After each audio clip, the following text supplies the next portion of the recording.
شروع اللہ کے نام سے جو بڑا مہربان اور نہایت رحم کرنے والا ہے۔ بسم اللہ الرحمن الرحیم۔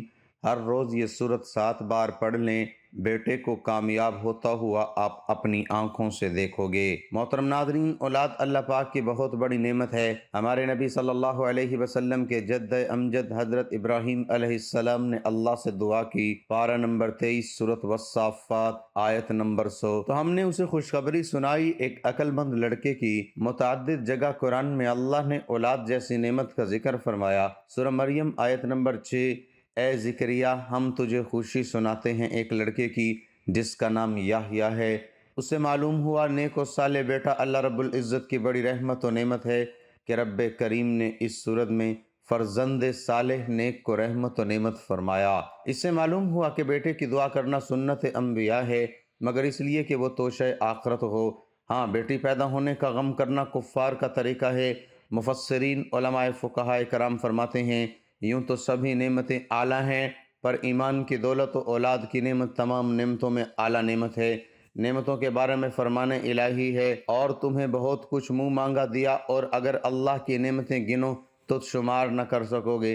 بے شک آدمی بڑا ظالم ناشکرا ہے۔ تمہاری ہر قسم کی منہ مانگی مرادیں، کروڑوں نعمتیں تمہارے بغیر مانگے تمہیں انعام میں عطا کیں، اور بہت سی نعمتیں منہ مانگے بخشش۔ ہم تمہاری ضرورتیں تم سے زیادہ جانتے ہیں، ہماری عطا ہمارا انعام تمہارے مانگنے پر موقوف نہیں، کیونکہ تمہارے ہر رونگٹے پر کروڑوں نعمتیں ہیں، اور جب تمہیں اپنے بالوں کا شمار نہیں تو ہماری دی ہوئی نعمتوں کا شمار کیسے ہو سکتا ہے؟ تمہاری گنتی سنک پر ختم ہوتی ہے اور وہاں سنک سے ابتدا ہوتی ہے۔ اولاد اللہ رب العزت کی بہت بڑی نعمت ہے۔ والدین کی خوبیوں کا آمین، ان کے خوابوں کی تعبیر، نسلی امتداد، درازی نسل کا محرک، آنکھوں کی ٹھنڈک، قوت بازو اور خانگی، نیز نگیوں کی روح اولاد ہی کا عکس جمیل ہے۔ اگر اولاد نہ ہو تو گھر اندھیرا اور سونا معلوم ہوتا ہے۔ اولاد عطا کرنے کا اختیار اللہ رب العزت کے سوا کسی کو نہیں۔ وہ جسے چاہتا ہے بیٹا دیتا ہے، جسے چاہتا ہے بیٹی دیتا ہے، اور جس کو چاہتا ہے بیٹا اور بیٹی دونوں عطا کرتا ہے۔ کسی عورت کو بانجھ کر دیتا ہے اور کسی مرد میں یہ صلاحیت و ودیت نہیں فرماتا۔ اللہ ہی کے لیے ہے، زمین و آسمان کی سلطنت پیدا کرتا ہے، جو چاہے جسے چاہے بیٹیاں عطا فرما دے اور جسے چاہے بیٹے دے دے، دونوں ملا دے، بیٹے اور بیٹیاں، اور جسے چاہے بانجھ کر دے۔ بے شک وہ علم اور قدرت والا ہے۔ حقیقی شہنشاہ وہی ہے، وہ جسے چاہے حکومت بخشے، جسے چاہے بادشاہوں کو ظاہری بادشاہی بخشی، اور اولیاء اللہ کو باطنی سلطنت عطا فرمائی۔ معلوم ہوا کہ اولاد محض عطائے ربانی ہے۔ بڑے قوی طاقتور لوگ، دولت مند لوگ اولاد سے محروم دیکھے گئے ہیں۔ کمزوروں کا گھر بیٹیوں سے بھرا ہوا ہے۔ خیال رہے، بزرگوں اور اولیاء اللہ کی دعاؤں سے اولاد ملنا بھی رب کی عطا ہے، جیسے حضور صلی اللہ علیہ وسلم کی دعا سے حضرت ابو طلحہ رضی اللہ تعالی عنہ کا گھر اولاد سے بھر گیا۔ یہ سب صورتیں انبیاء اکرام میں بھی پائی جاتی ہیں۔ چنانچہ حضرت لوط علیہ السلام اور حضرت شعیب علیہ السلام کے یہاں صرف لڑکیاں تھیں، حضرت ابراہیم علیہ السلام کے صرف لڑکے تھے۔ ہمارے حضور صلی اللہ علیہ وسلم کو اللہ نے لڑکے لڑکیاں دونوں عطا فرمایا۔ حضرت یحییٰ علیہ السلام و حضرت عیسیٰ علیہ السلام کی کوئی اولاد نہیں تھی۔ حضرت آدم علیہ السلام کو صرف مٹی سے پیدا کیا، جن کا نہ باپ ہے نہ ماں۔ حضرت حوا علیہ السلام کو آدم علیہ السلام سے پیدا کیا، ان کی ماں نہیں۔ حضرت عیسیٰ علیہ السلام کو صرف عورت سے پیدا کیا، ان کا باپ نہیں۔ جب اولاد کی نعمت اور وسائل رزق کی فراوانی، صحت و عافیت کی نعمتیں مل جاتی ہیں تو انسان تکبر اور غرور کا اظہار کرنے لگتا ہے۔ حالانکہ اللہ کی نعمتوں پر خوش ہونا یا اس کا اظہار کرنا برا نہیں، لیکن وہ تحدیث نعمت کے طور پر ہو، نہ کہ بڑائی کے لیے۔ اولاد جیسی نعمت کی قدر یہ ہے کہ حتی الامکان اس کی قدر و قیمت کو سمجھا جائے، اس پر توجہ دی جائے۔ مذہب اسلام میں پیدائش سے پہلے ہی ہدایت کا اہتمام کیا گیا۔ لوگ بچوں کے سلسلے میں ہمیشہ غفلت سے کام لیتے ہیں۔ ان کی تربیت سے چشم پوشی نہ صرف کہ یہ ایک معاشرتی اور اخلاقی جرم ہے، بلکہ خود ان کے اور ان سے متعلق قوم و ملک کے مستقبل کو تباہ کرنے کے مترادف ہے۔ یہی وجہ ہے کہ حضور سید عالم صلی اللہ علیہ وسلم نے بچوں کی تربیت کو عبادت اور ان کو ایک کلمہ خیر سکھا دینے کو صدقہ دینے سے زیادہ بہتر قرار دیا ہے۔ قرآن کریم نے بچوں کی آخرت کی ناکامیوں کی ذمہ داری والدین کے سر ڈالی ہے اور خاص کر ایمان والوں کو مخاطب کیا۔ قرآن ارشاد فرما رہا ہے، یا ایھا الذین آمنوا قوا انفسکم، اے ایمان والو اپنے آپ کو اور اپنے اہل و عیال کو اس آگ سے بچاؤ جس کا ایندھن انسان اور پتھر ہوں گے۔ اس پر ایسے فرشتے مقرر ہیں جو بڑے تند خو یعنی سخت دل سخت مزاج ہیں، جو ارشاد انہیں فرمایا جاتا ہے فوراً بجا لاتے ہیں، نافرمانی نہیں کرتے اللہ کی جس کا اس نے حکم دیا ہے۔ جب یہ آیت مبارک نازل ہوئی تو حضرت عمر رضی اللہ عنہ اپنی اور اپنے اہل و عیال کی ذمہ داریوں کے احساس سے بہت متاثر اور فکر مند ہوئے۔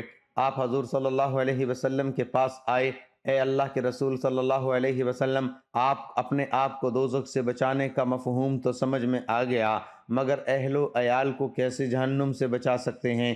آپ صلی اللہ علیہ وسلم نے ارشاد فرمایا، جن چیزوں سے خدا نے تمہیں روکا ہے تم اپنے اہل و عیال کو روکو، اور جن کاموں کو انجام دینے کا حکم فرمایا ہے تم ان کو اپنے اہل و عیال کو حکم دو۔ سب سے اچھا تحفہ اولاد کے لیے۔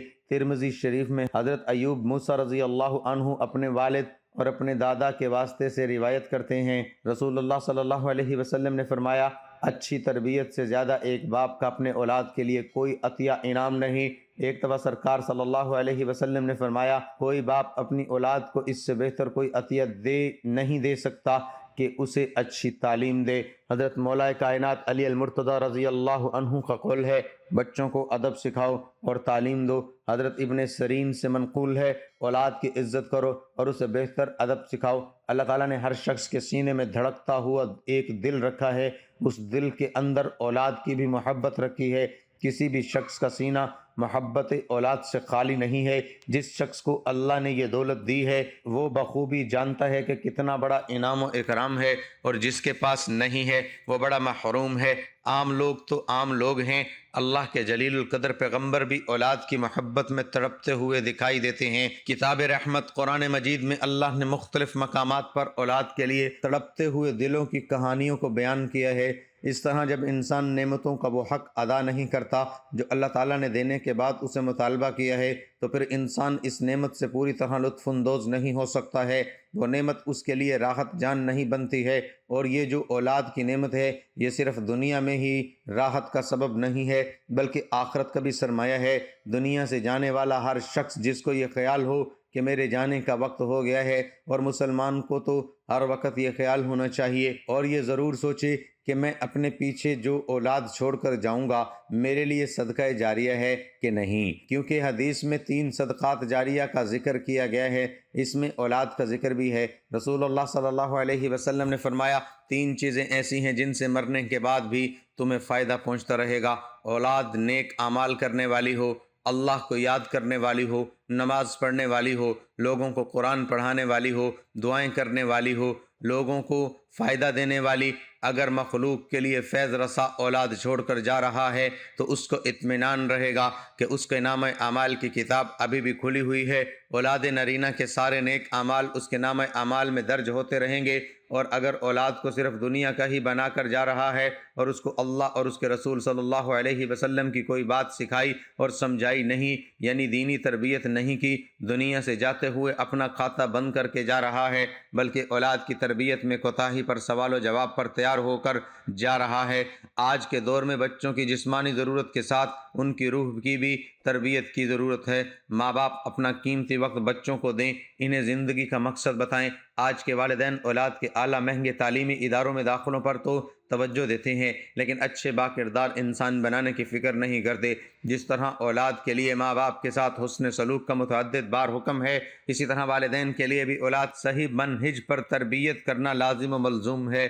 اولاد انسان کا بہترین سرمایہ ہے، یہ اس کی ذات کا تسلسل ہی نہیں، اس کی امیدوں اور خواہشوں کا سب سے بڑا مرکز بھی ہے۔ ہم میں سے کون ہے جو اپنی اولاد کے برے مستقبل کا تصور بھی کر سکے؟ لیکن اولاد کا اچھا مستقبل صرف خواہشوں اور تمناؤں کے سہارے وجود پذیر نہیں ہو سکتا، اس لیے ایک واضح اور متعین لاہ عمل کی ضرورت ہے۔ آج کے وظیفے میں ہم اختصار کے ساتھ وہ لاہ عمل بیان کر رہے ہیں جو دنیا اور آخرت دونوں میں آپ کی اولاد کو آپ کی آنکھوں کی ٹھنڈک بنا دے گا۔ عام طور پر والدین اولاد کا دامن خوشیوں سے بھر دینے کی فکر میں رہتے ہیں۔ خوشیوں سے ان کی مراد بالعموم مادی اشیاء کی بہتات ہوتی ہے، تاہم خوشی صرف مادی اشیاء سے نہیں ملتی، خوشی زندگی کے بارے میں مثبت نقطہ نظر اختیار کرنے سے ملتی ہے۔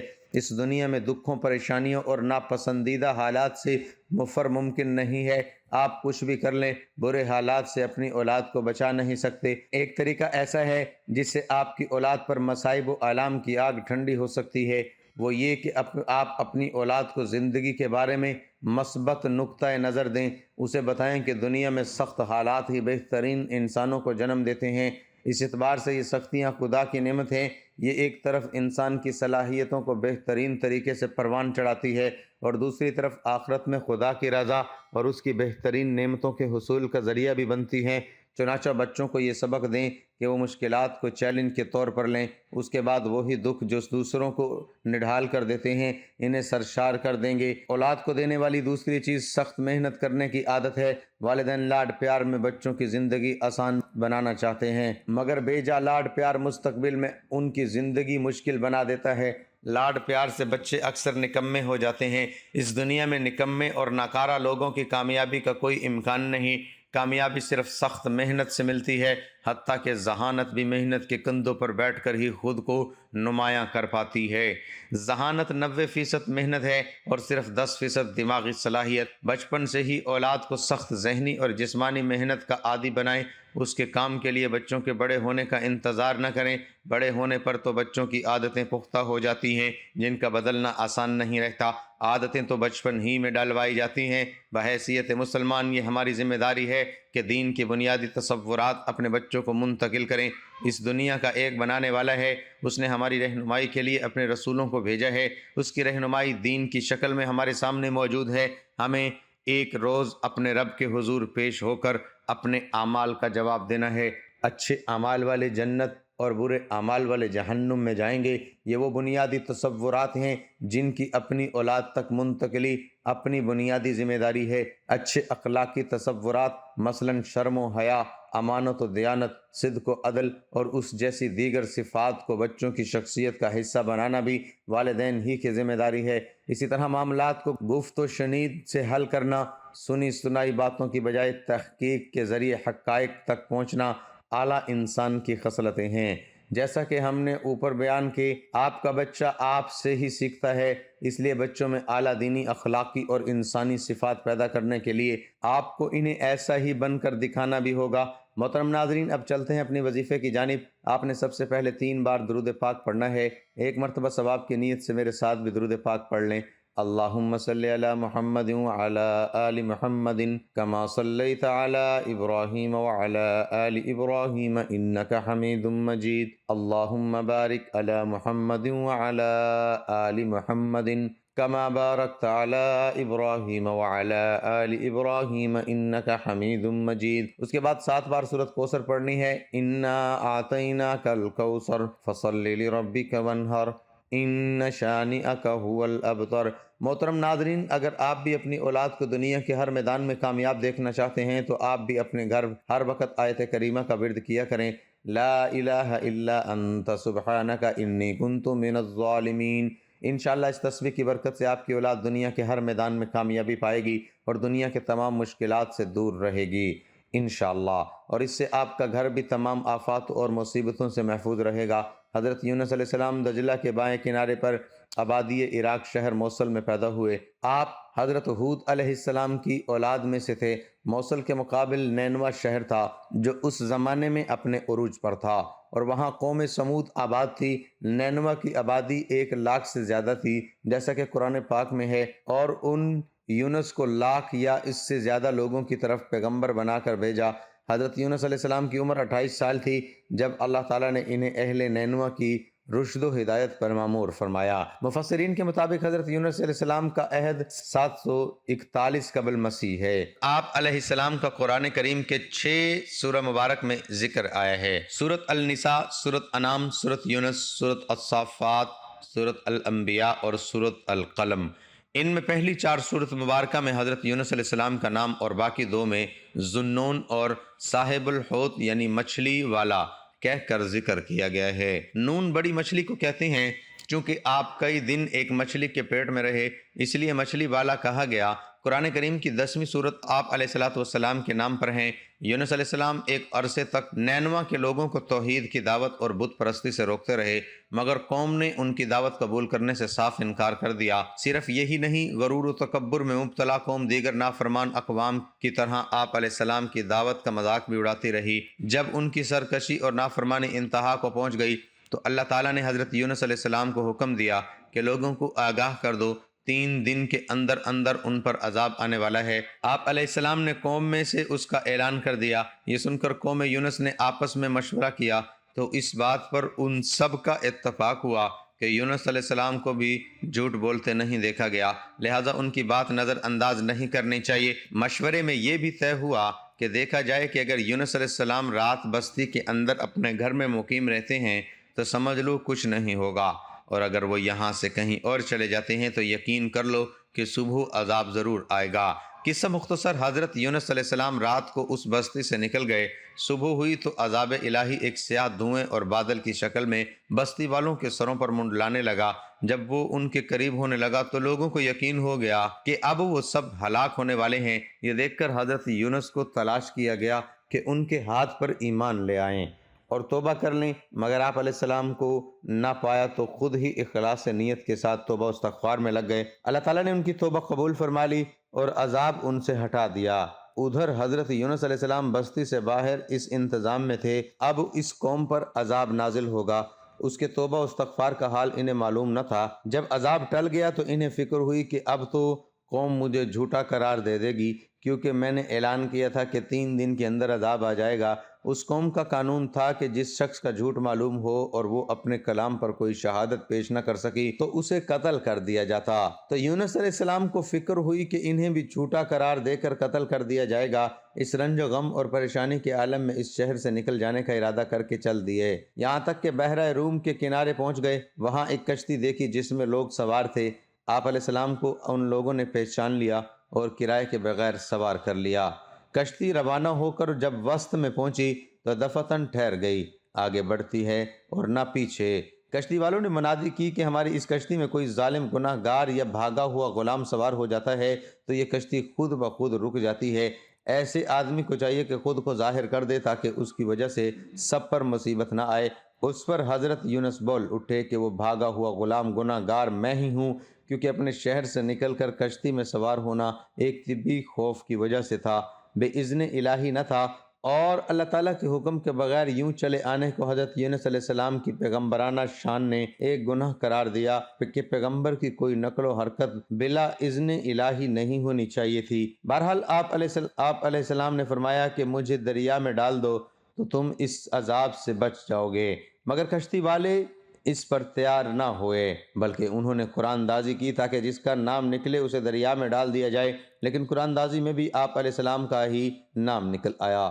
لوگوں کو اس پر تعجب ہوا تو کئی مرتبہ قرآن دازی کی گئی اور ہر مرتبہ آپ علیہ السلام کا ہی نام آتا رہا۔ قرآن کریم کی سورۃ الصافات کی آیت نمبر 141 اس قرآن دازی اور حضرت یونس علیہ السلام کا نام نکلنے کا ذکر موجود ہے۔ ایک طرف قرآن دازی میں نام نکلنے پر آپ علیہ السلام کو دریا میں ڈالے جانے کا سامان ہو رہا تھا، دوسری طرف ایک بہت بڑی مچھلی اللہ تعالیٰ کے حکم پر کشتی کے قریب منہ کھولے موجود تھی کہ آپ کو اپنے پیٹ میں جگہ دے۔ حضرت یونس علیہ السلام جیسے ہی پانی میں گرے، مچھلی نے فوراً انہیں اپنے پیٹ میں لے لیا۔ حضرت عبداللہ بن مسعود نے فرمایا، حضرت یونس علیہ السلام اس مچھلی کے پیٹ میں 40 روز رہے۔ اس حالت میں حضرت یونس علیہ السلام نے دعا کی، لا الہ الا انت سبحانک انی کنت من الظالمین، تو اللہ تعالیٰ نے دعا قبول فرمائی اور مچھلی نے آپ علیہ السلام کو بالکل صحیح سالم حالت میں کنارے پر ڈال دیا۔